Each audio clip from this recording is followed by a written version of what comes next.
Hey y'all, so this is going to be a real quick video. I just wanted to go over how I deal with super chunky yarn tails. So in this case, I have this Afghan. It's basically a baby car seat blanket. It's not too big, pretty short little thing.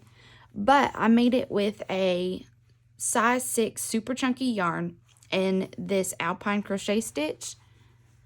And as much as I love using these chunky yarns, I find that it's harder to hide these tails.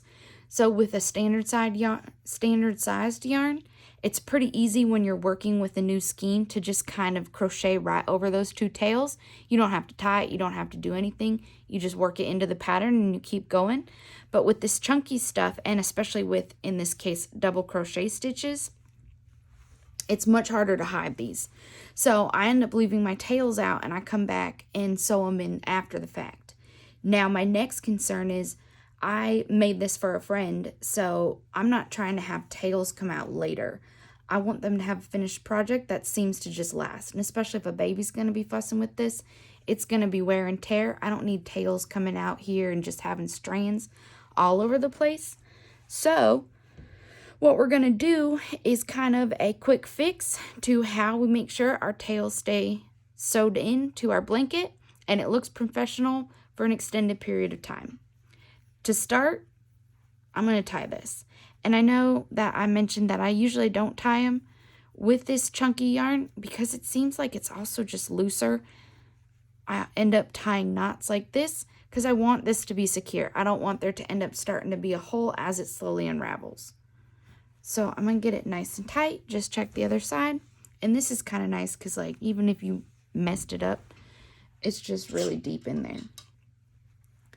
But to move on, I'm going to go ahead and grab my crochet sewing needle, or I think they're technically, if you were looking on the Amazon for them, they're embroidery needles.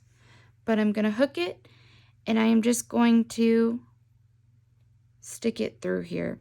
And with this chunky stuff, again, there's so many nice things. Projects are quick. It's hard to actually mess up the front of the pattern when you're sewing tails in. We don't see the needle.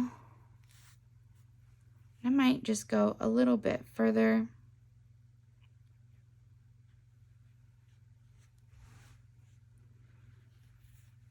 And so I'm going to pull this out. Boom. So I've sewed in my tail. And I mean, you could leave it at this. My concern is I don't want pieces like this to start flopping out. And yeah, it's pretty easy to just keep cutting them down.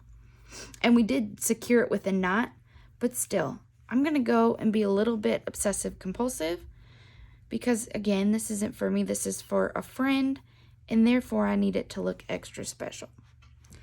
I put a knot at the very end of the tail. And when I stretch it, I see that it does fit. It's even a little bit too long, so I might just go with my hand and push it in one more stitch because I want this knot to just barely be peeking out. Now I put a knot because what I'm going to do is just take regular thread and I'm going to sew in this knot. So first, I push my needle through the knot, and so see how it can't come out anymore? Without that, the string could probably push up through the end, and then it's a lost cause. There's no point to do it. But I'll go ahead and tie this off. We don't need this falling through. And they're probably not necessary, but I don't know about y'all. I've compulsively done double knots for my whole entire life. So we'll do a double knot. We'll get this nice and tight again because what I don't want is this thread also showing at the top. So basically, I'm going to be coming underneath here and I'll just go through this one and then loop back through. So I'm making a circle, and like I just happen to have this hooked needle because it was on top of the pile of sewing needles. It is kind of convenient though if you have one because I just loop it right like that. And I'm just going to sew it a couple times. And so now we're getting this secure. And honestly, I might even come through this knot itself and then push out a little bit further because I really just want it to hide. May have been a mistake, may have not been a mistake, I don't know. Well, that's all right. So, and you can see that thread a little bit. The goal is to do it on the bottom so that you're not seeing the thread. And I mean, that might be difficult dependent on the type of stitch you're using. If I kind of pull it back over, I can once again hide this thread. And it's in such a small little area, and so theoretically, no one's going to notice it, and your tails aren't going to come out. And that is the goal. So I've gone ahead and gone through a bunch of times. I'll go ahead and double knot these once more, because again, at this point, it's sheer obsessive compulsive. And I'm just going to go through one more time.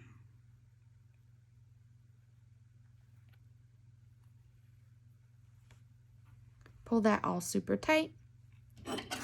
And then I can trim everything.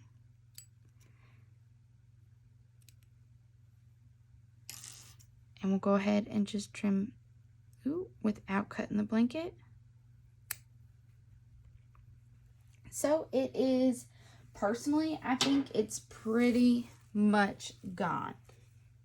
And if anything, this is going to be more secure than just sewing one of these in. So, and I don't know if that's even on the screen. Oh yeah, here it is. So again, that's almost invisible. Even having this little piece of this string coming off, if you can even see it, that is my sewed in piece of yarn. It is right where my finger is, so we can't see it on this side. And I would say if you're looking for a more solid ending to get rid of these tails, go ahead and grab some thread and a sewing needle and just sew them right down. But hope y'all appreciated this.